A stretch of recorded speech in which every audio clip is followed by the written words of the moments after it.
Bonjour à vous tous, les frères et sœurs, aînés et bien-aimés dans le Seigneur. Aujourd'hui, j'ai pensé à vous et je me suis dit que sûrement que nos aînés dans l'Église ont besoin d'encouragement et d'exhortation. Parce que je peux me tromper, mais je crois qu'il y a un danger qui guette les aînés, c'est qu'au fur et à mesure qu'on prend de l'âge, on diminue un peu physiquement, on peut tout doucement se mettre un peu sur pause, commencer à se retirer tout doucement de la vie chrétienne, de notre participation à l'œuvre de Dieu.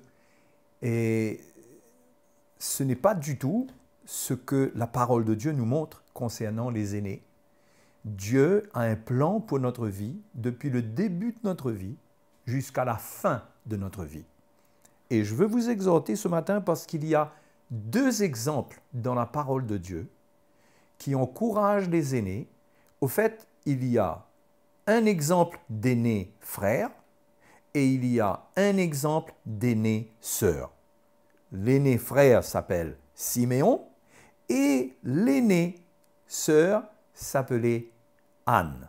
Donc, je veux vous montrer ces deux exemples pour vous montrer qu'il n'y a pas d'âge pour servir le Seigneur. Et quel que soit notre âge, on peut se consacrer au Seigneur jusqu'au bout afin de voir l'accomplissement du plan de Dieu. Parce que ces deux aînés se sont tenus à un moment où Dieu allait révéler, allait manifester Jésus, révéler son Fils au monde, puisque ce sont des événements qui ont pris place autour de la naissance de Jésus. Et on voit que ce soit Siméon ou que ce soit Anne, comment ces aînés ont eu un rôle important dans le plan du Seigneur à cette époque.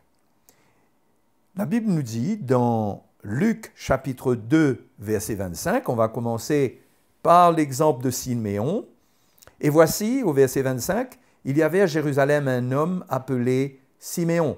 Cet homme était juste et pieux. Il attendait la consolation d'Israël et l'Esprit Saint était sur lui. Il avait été divinement averti par le Saint-Esprit qu'il ne mourrait point avant d'avoir vu le Christ du Seigneur. Il vint au temple, poussé par l'Esprit. Et comme les parents apportaient le petit enfant Jésus pour accomplir à son égard ce qu'ordonnait la loi, il le reçut dans ses bras, bénit Dieu et dit « Maintenant, Seigneur, tu laisses ton serviteur s'en aller en paix selon ta parole, car mes yeux ont vu ton salut. Salut que tu as préparé devant tous les peuples, lumière pour éclairer les nations et gloire d'Israël, ton peuple. » C'est pas extraordinaire que Siméon était un aîné et qu'il savait qu'il n'allait pas tarder à mourir, puisqu'il était plus proche de son départ vers le Seigneur que de son arrivée sur la terre. Il le savait, mais Dieu, dans sa communion avec Dieu, Dieu lui avait parlé et avait déposé une conviction, c'est qu'il ne partirait pas, il ne mourrait pas avant d'avoir vu Jésus. Et c'est ce qui s'est passé. Ce que le Seigneur lui a promis, le Seigneur l'a accompli envers lui. Et Siméon était tellement heureux de voir l'accomplissement de la promesse de Dieu et qu'il pouvait tenir le petit enfant Jésus dans ses bras et le bénir. Et ça doit vous encourager, vous les aînés, à chercher à être remplis du Saint-Esprit. Et dans ces derniers temps, il y a des choses que Dieu veut faire. Vous entendez l'Évangile, vous entendez le plan que Dieu veut mettre sur pied pour les nations, comment en ce qui concerne l'Église, Dieu veut restaurer son Église, Dieu veut rétablir le message de la croix dans l'Église, Dieu veut rétablir les ministères dans l'Église, et comment vous n'êtes pas appelés à vous retrouver en dehors de ces choses ou à observer ces choses de loin, mais vous êtes appelés à jouer un rôle en étant remplis de l'Esprit et à vous attendre au Seigneur pour la participation que le Seigneur veut vous donner dans ce plan. Donc moi, je veux vous encourager à ne pas, en tant qu'aîné, laisser la fatigue de la vieillesse, la fatigue physique prendre le dessus, amener un peu de déprime, amener un peu de découragement et vous faire ressentir que non seulement vous êtes à la retraite concernant votre travail, mais spirituellement, vous êtes bon aussi pour la retraite. Non, mes frères et mes sœurs, je dois vous encourager à ne pas prendre cette attitude, mais à vous tenir pour le plan de Dieu pour votre vie jusqu'au bout. D'accord? Donc, ça c'est important, parce qu'en plus, Siméon, tellement il était rempli de l'esprit et qu'il cherchait Dieu, il a même prophétisé sur Marie. Le verset 33 nous dit « Son père et sa mère étaient dans l'admiration des choses qu'on disait de lui. Siméon les bénit et dit à Marie, sa mère, « Voici, cet enfant est destiné à amener la chute et le relèvement de beaucoup en Israël, et à devenir un signe qui provoquera la contradiction. Et il dit à Marie, et à toi-même, une épée te transpercera l'âme, afin que les pensées de beaucoup de cœurs soient dévoilées. » Eh bien, n'est-ce pas extraordinaire, la participation de Siméon, qui prophétise même sur Marie, sur ce qui va se passer, qui prophétise sur Jésus, sur son ministère, sur ce qu'il va accomplir. Je crois que le Seigneur a permis que de telles histoires soient dans sa parole, non pas pour qu'on les lise avec légèreté, mais pour que les aînés soient encouragés à comprendre qu'ils ont une place importante dans le plan du Seigneur.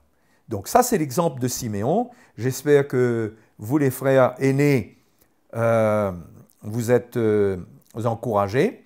Maintenant, nous allons prendre, juste après, il y a l'histoire de Anne, qui était une prophétesse.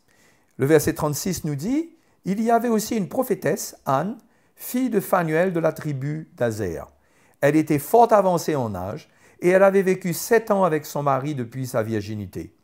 Restée veuve et âgée de 84 ans. » Âgée de 84 ans. Je ne sais pas si vous avez entendu cet âge, et je ne sais pas si vous y êtes, mais ici on annonce 84 ans.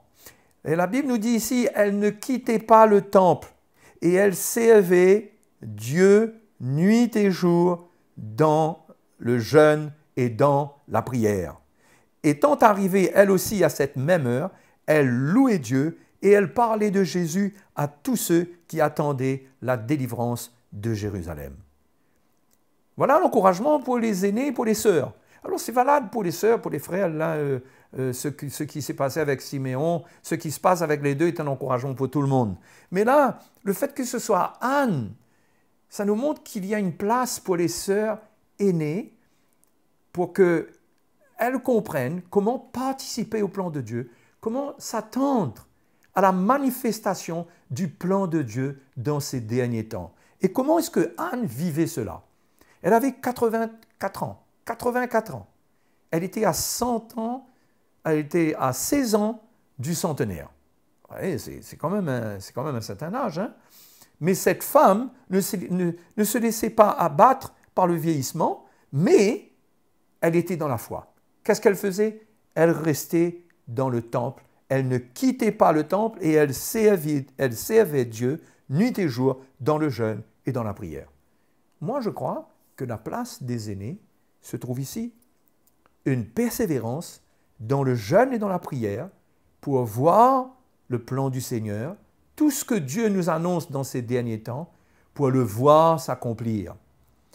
Et la Bible nous dit qu'elle a été sensible dans l'esprit, dans le jeûne et dans la prière, elle a été sensible dans l'esprit, et elle a ressenti, et elle a compris que c'était le moment où Jésus allait être révélé, et elle en parlait à tous ceux qui attendaient la délivrance de Jérusalem. C'est tellement facile d'aller voir les gens pour leur parler de nos problèmes. Aujourd'hui, dans le temps de confinement, on ne peut plus aller de porte en porte, on a toujours le téléphone, mais peut-être que nous sommes dans le confinement, les aînés sont un peu plus limités et on peut moins aller raconter nos souffrances. Quoique, le téléphone est toujours à notre disposition. Mais voyez, les aînés qui saisissent le plan du Seigneur et qui comprennent ce que Dieu veut faire, ils n'utilisent pas tous ces moyens pour aller s'asseoir les uns avec les autres, pour raconter leur propre souffrance, leur propre misère, pour se rappeler ce qui leur est arrivé 10, 15 ans, 20 ans, 30 ans de cela. Mais ce sont des gens, que la parole de Dieu nous montre comme exemple, ce sont des gens qui se tiennent dans la prière et dans le jeûne. Et ce qu'ils ressentent est un encouragement pour l'Église. Ce qu'ils vont partager, ce n'est pas leur souffrance. Je ne dis pas que d'une manière absolue, on ne peut pas parler de nos souffrances. Mais la priorité dans le cœur de tels aînés, c'est de partager ce que Dieu met dans leur cœur. Et je veux vous encourager, vous exhorter à relire ces passages, que ce soit les frères, concernant Siméon, ou que ce soit les sœurs concernant Anne la prophétesse, que vous puissiez retourner et bien lire cela, et être encouragés, parce que Dieu veut se servir de vous dans ces derniers temps.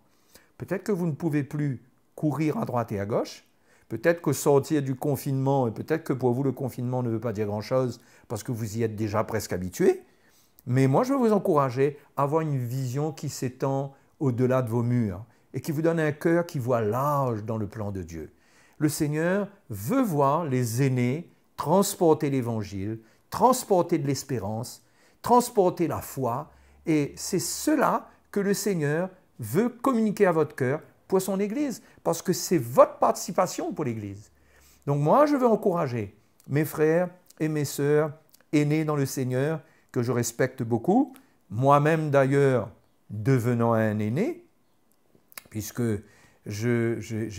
maintenant j'ai presque atteint 60 ans, mais il y en a qui peuvent être mon papa ou ma maman dans l'Église, que je respecte beaucoup, mais mon respect, je ne veux pas me priver de vous exhorter, malgré tout le respect que j'ai pour vous, mais je veux vous exhorter au contraire. Je crois que c'est mon rôle de vous exhorter à prendre votre place dans le plan de Dieu, à ne pas vous laisser limiter par votre âge ou par votre condition physique, mais à être dans la prière, dans le jeûne, dans la parole de Dieu, à chercher le Seigneur, à soutenir les serviteurs de Dieu qui ont besoin de vous.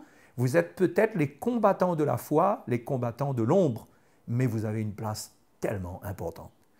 Donc j'espère que ces quelques paroles d'exhortation vous encourageront et que dans ces temps un peu particuliers, vous ne laisserez pas le brouillard entrer dans votre maison ni dans vos pensées, mais vous allez voir un peu de soleil briller et vous allez vous réjouir sachant que dans ces derniers temps, avant que vous alliez vers le Seigneur, je suis désolé de parler de cela, mais ça va arriver à un moment ou à un autre, mais avant que vous alliez vers le Seigneur, que vous puissiez servir le Seigneur pleinement et dire, comme Siméon, maintenant Seigneur, j'ai vu ce que tu m'as promis, j'ai vu le résultat de mes prières, ce à quoi je m'attendais. Maintenant, laisse s'en aller ton serviteur selon ta parole, car mes yeux ont vu ton salut.